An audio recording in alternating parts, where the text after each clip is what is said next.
Hello दोस्तों, मैं प्रवीण कुमार अपने यूट्यूब चैनल पे स्वागत करता हूं। चलिए आज हम लोग भूगोल के बहुत ही महत्वपूर्ण टॉपिक ब्रह्मांड तथा सूर्य के बारे में बात करेंगे। सबसे पहले हम लोगों के अंदर एक जिज्ञासा होती है कि हम लोग कहाँ रहते हैं।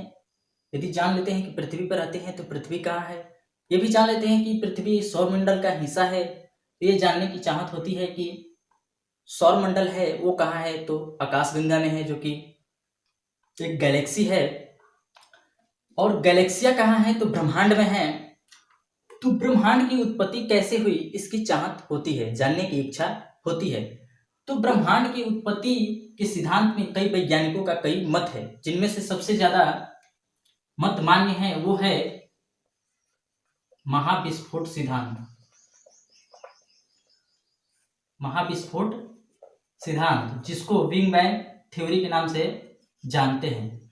इस सिद्धांत के अनुसार सबसे पहले ब्रह्मांड एक नाभिक के रूप में था, उसमें एक बड़ा विस्फोट हुआ जिसे महाविस्फोट के नाम से जानते हैं। जब विस्फोट हुआ तब ब्रह्मांड का निर्माण हुआ और ब्रह्मांड में लगभग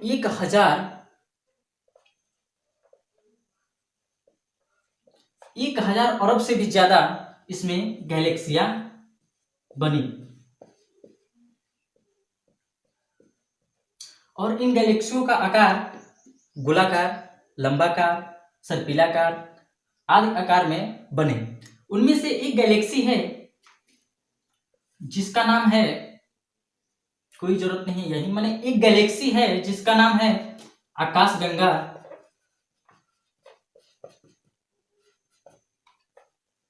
जिसको दुग्ध मेखला या इसे मिल्की वे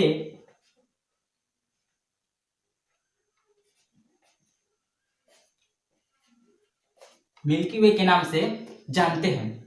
और प्रत्येक जो गैलेक्सी है उसमें लगभग 100 अरब से ज्यादा तारे हैं।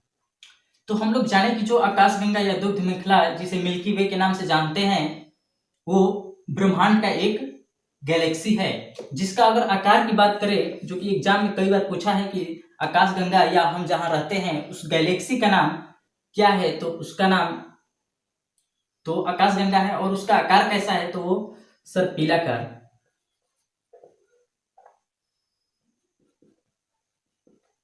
इसको इंग्लिश में स्पाइरल शेप कहते हैं, यानी सर्पिलाकार है। यदि बात करते हैं कि जो तारे होते हैं उनमें प्रकाश कहां से आती है, तो इसके बारे में थोड़ा समझते हैं। जो तारे होती हैं उनमें दो गैसें विशेषता पाई जाती हैं, जो कि मुख्य रूप से एक हाइड्रोजन और एक हीलियम। जब ये दो हाइड्रोजन परमाणु मिलते हैं तो एक हीलियम परमाणु का निर्माण करते हैं, जो कि इनसे आकार में बड़ा होता है। तो जब दो छोटे परमाणु मिलकर एक बड़े परमाणु का निर्माण करते हैं, तो उस प्रक्रम को, या जब दो हाइड्रोजन परमाणु मिलकर एक हीलियम परमाणु तथा ऊर्जा को निकालते हैं, तो इस मेथड को या इस प्रक्रम को हम लोग नाभिकीय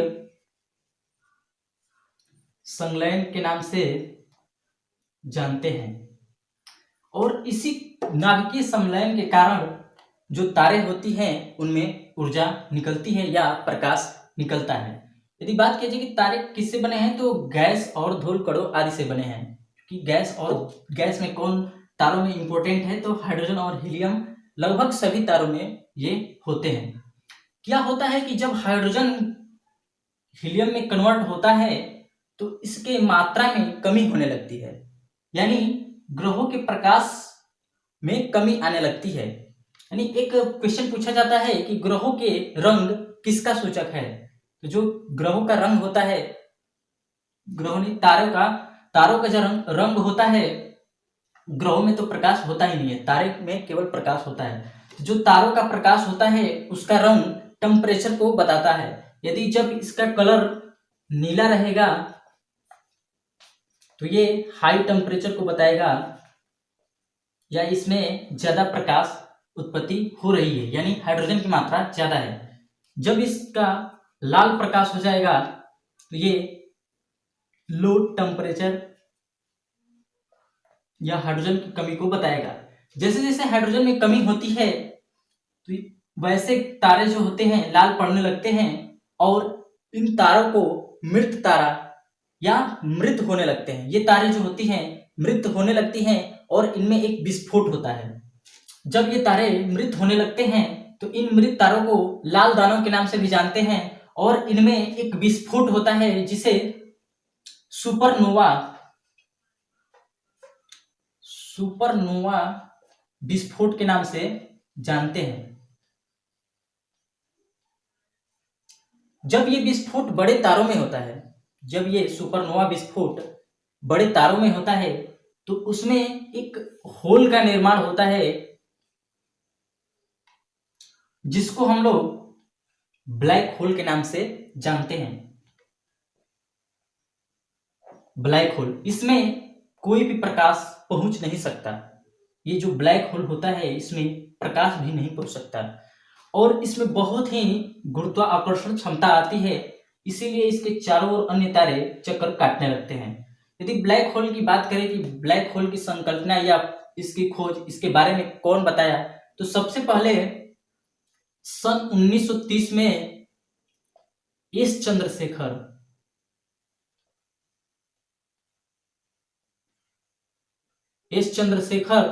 जो कि भारत के एक वैज्ञानिक थे, उन्होंने ब्लैक होल के बारे में बताया और सन 1935 में इसको ब्रिटेन में प्रकाशित किया, जिससे सन 1983 में इनको ब्लैक होल के लिए एक जो सबसे बड़ा पुरस्कार होता है जिसको हम लोग नोबेल पुरस्कार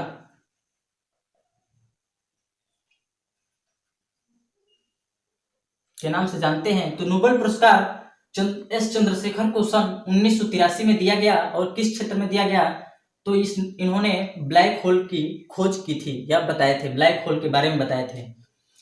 जब ये विस्फोट छोटे तारों में होती है, जब बड़े तारों में होती है तो ब्लैक होल का निर्माण करती है और जब छोटे तारे में होती है तो न्यूट्रॉन तारा बनते हैं। न्यूट्रॉन तारा या उसे पल्सर तारा के नाम से जानते हैं। जब ये छोटे तारों में होती है तो इसे पल्सर तारा के नाम से जानते हैं, जो कि बहुत ही तेज घूमने वाले होते हैं, बहुत तेज घूमते हैं, बहुत ही तेज घूमने लगते हैं। तो ब्लैक होल के बारे में जानें कि ब्लैक होल कैसे बनता है। अब चलिए बात करते हैं कि किसी भी तारे का एज कैसे निर्धारित किया जाता है, तो वो हाइड्रोजन के मात्रा से ही उसकी एज का निर्धारण किया जाता है। जैसे जैसे हाइड्रोजन में क्षय होता है वैसे वैसे उसकी एज में कमी आती है, जिसे हम लोग जाने कि वो मृत होने लगता है और उसे इसको मतलब एक नाम देते हैं जिसको लाल दानव के नाम से भी जानते हैं। अब बात करते हैं कि जो सूर्य है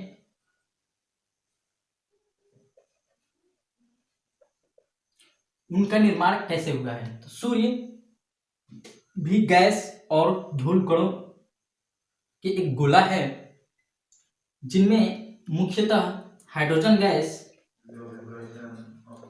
71%, हीलियम गैस 26.5% और अन्य जो गैसें हैं, तत्व हैं, वो 2.5% पाए जाते हैं। जो सूर्य है, अन्य जो सौर मंडल है, सौर मंडल में जो कि 8 ग्रह होते हैं, उनका केंद्र बिंदु है और सभी ग्रह इनकी परिक्रमा करते हैं। यदि बात किया जाए कि सूर्य के आयु की, तो सूर्य की आयु भी निर्धारित किया गया है। सूर्य की आयु 5 बिलियन वर्ष बताया गया है, जो कि नाभिकीय संलयन पे आधारित है। इसमें भी 1 हाइड्रोजन परमाणु, 2 हाइड्रोजन परमाणु मिलकर एक हीलियम परमाणु का निर्माण करते हैं और ऊर्जा मुक्त करते हैं, जिससे कि सूर्य से ऊर्जा निकलती है। कई बार एग्जाम में पूछा है कि सूर्य से ऊर्जा किस प्रक्रम से निकलती है, तो नाभिकीय संलयन, जो कि हम लोग यहाँ देखें। यदि बात की जाए कि सूर्य के टेम्परेचर की, तो सूर्य के जो कोर का टेम्परेचर है, जो सूर्य के कोर का टेम्परेचर है वो है 1.5 इंटू 10 के पावर 5 डिग्री सेल्सियस। यदि बात की जाए इसके जो एटमॉस्फेयर है, वायुमंडल है, सतह है, उसके टेम्परेचर का वो है 6000 डिग्री सेल्सियस। सूर्य पे एक धब्बे हैं जिसको सौर कलंक के नाम से भी जानते हैं। अगर उनकी टेम्परेचर की बात की जाए तो सबसे कम 1500 डिग्री सेल्सियस होता है। यानी सौर कलंक जो सूर्य पे धब्बे हैं उनका टेम्परेचर का मान सबसे कम होता है। वायुमंडल की बात की जाए तो 6000 डिग्री सेल्सियस, कोर की बात की जाए तो 1.5 इंटू 10 के पावर 5 डिग्री सेल्सियस है। यदि सूर्य की अन्य जो महत्वपूर्ण क्वेश्चन बनते हैं उनके बारे में बात किया जाए तो जो सूर्य की परिक्रमा हम लोग जानते हैं कि पृथ्वी एक दीर्घ वृत्ताकार कक्ष में करती है। तो सूर्य से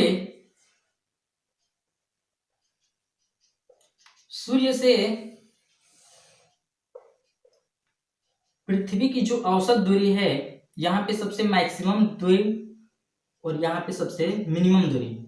तो जो मैक्सिमम दूरी है, जो ये मैक्सिमम दूरी वो होता है 15.2 करोड़ किलोमीटर। यदि सबसे न्यूनतम दूरी की बात करें तो वो होता है 14.7 करोड़ किलोमीटर। यदि एवरेज की बात किया जाए तो 14.97 करोड़ किलोमीटर,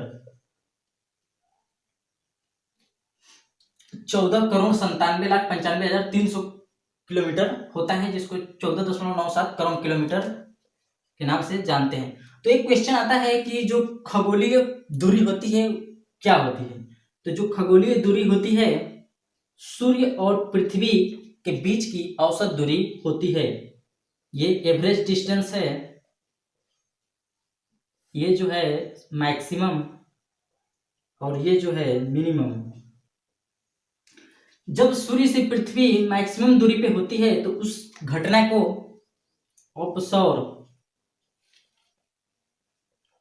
अपसौर के नाम से जानते हैं, और जब ये न्यूनतम दूरी पे होती है तो उसे उपसौर के नाम से जानते हैं। यदि बात किया जाए कि अपसौर की घटना कब होती है, तो अपसौर की घटना 4 जुलाई को और उपसौर की घटना 3 जनवरी को होती है। तो इसे याद रखिएगा कि अपसौर की घटना क्या होती है, जब पृथ्वी सूर्य से अधिक दूरी पे होती है तो उसे अपसौर कहते हैं, और जब न्यूनतम दूरी पे होती है तो उसे उपसौर। अपसौर की घटना 4 जुलाई और उपसौर की घटना 3 जनवरी। यहाँ पे देखिए अप यानी 4, अप बड़ा है तो 4, उप छोटा है तो ये 3 जनवरी। थोड़ा सा याद रखिएगा इसको समझ के। तो अपसौर की घटना 4 जुलाई और उपसौर की घटना 3 जनवरी को होता है। यदि बात किया जाए कि सूर्य से पृथ्वी पर आने में समय कितना लगता है, तो जो सूर्य से पृथ्वी पर जो इसका प्रकाश है उसको टाइम की बात करें तो कहीं कहीं 8 मिनट 16 सेकेंड या कहीं कहीं 8 मिनट 20 सेकेंड भी लिखा होगा, यानी 500 सेकेंड। ये डिफरेंस क्यों होता है थोड़ा यहाँ पे समझिए। यहाँ पे है सबसे मैक्सिमम दूरी तो टाइम भी ज़्यादा लगेगा, यहाँ पे है सबसे कम दूरी तो थोड़ा काम कम लगेगा। तो ये डिफरेंस हो जाता है, जो कि ऑप्शन में इसके करीब दिया रहेगा 8 मिनट 16 सेकेंड या 8 मिनट 20 सेकेंड, दोनों एक साथ नहीं देगा। तो हम लोग देखें कि सूर्य से जो प्रकाश होता है वो 8 मिनट 16 सेकेंड में पृथ्वी पर आ जाता है। अब बात करते हैं कि जो सूर्य है वो पृथ्वी से दीर्घ वृत्ताकार कक्ष में, पृथ्वी जो है सूर्य के दीर्घ वृत्ताकार कक्ष में चक्कर लगाती है। तो एक केपलर का नियम है कि एक निश्चित समय अंतराल में जो पृथ्वी होती है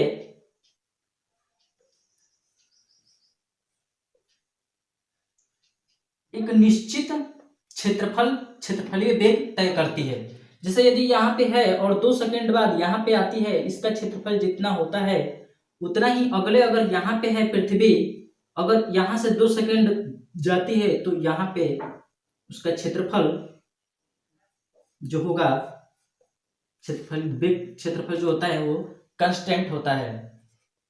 इसीलिए जब पृथ्वी दूरी पे होती है तो इसका वेग कम, और जैसे पृथ्वी के सूर्य के नजदीक आती है इसका वेग इतना दूरी कवर करने के लिए स्पीड जो होता है वो बढ़ जाता है। क्योंकि जो टाइम है, क्योंकि हम लोग जानते हैं कि डिस्टेंस बराबर वेलोसिटी इनटू टी, समय, तो टाइम तो कांस्टेंट हो गया कि निश्चित समय अंतराल में, तो यहाँ पे वेग ही वेरिएशन हो सकता है। इसीलिए जब पृथ्वी सूर्य के करीब आती है तो उसका वेग बढ़ जाता है। ये केपलर के सेकंड नियम से पता चलता है। तो हम लोग देखें कि सूर्य पृथ्वी के बीच में क्या चलता है, कितना समय में जो सूर्य का प्रकाश होता है वो पृथ्वी पर आती है, सूर्य के गुण क्या क्या है, इसके टेम्परेचर क्या है, गैलेक्सी क्या है, गैलेक्सी में हमारा गैलेक्सी का नाम क्या है, उसका आकार कैसा होता है, और ब्रह्मांड की उत्पत्ति के पीछे कौन सा सिद्धांत ज्यादा सक्सेस है या माना गया है, वो है महाविस्फोट सिद्धांत, जिसे बिग बैंग थ्योरी के नाम से भी जानते हैं। इसको जॉन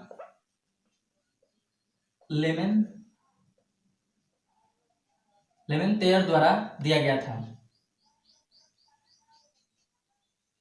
जॉन लेमेंतेयर द्वारा महाविस्फोट सिद्धांत को बारे में बताया गया। तो हम लोग इनके बारे में अध्ययन किए। यदि वीडियो अच्छा लगा हो तो चैनल को सब्सक्राइब कीजिए, लाइक कीजिए तथा दोस्तों के साथ शेयर कीजिए। अगले वीडियो में हम लोग सौर मंडल के बारे में बात करेंगे, जो कि बहुत ही मजेदार टॉपिक है। सौर मंडल में जो 8 ग्रह हैं, बुध, शुक्र, पृथ्वी, मंगल, बृहस्पति, शनि, अरुण, वरुण आदि के बारे में विस्तृत अध्ययन करेंगे और जानेंगे कि उनसे क्या इंपॉर्टेंट क्वेश्चन आ सकते हैं। तब तक के लिए धन्यवाद।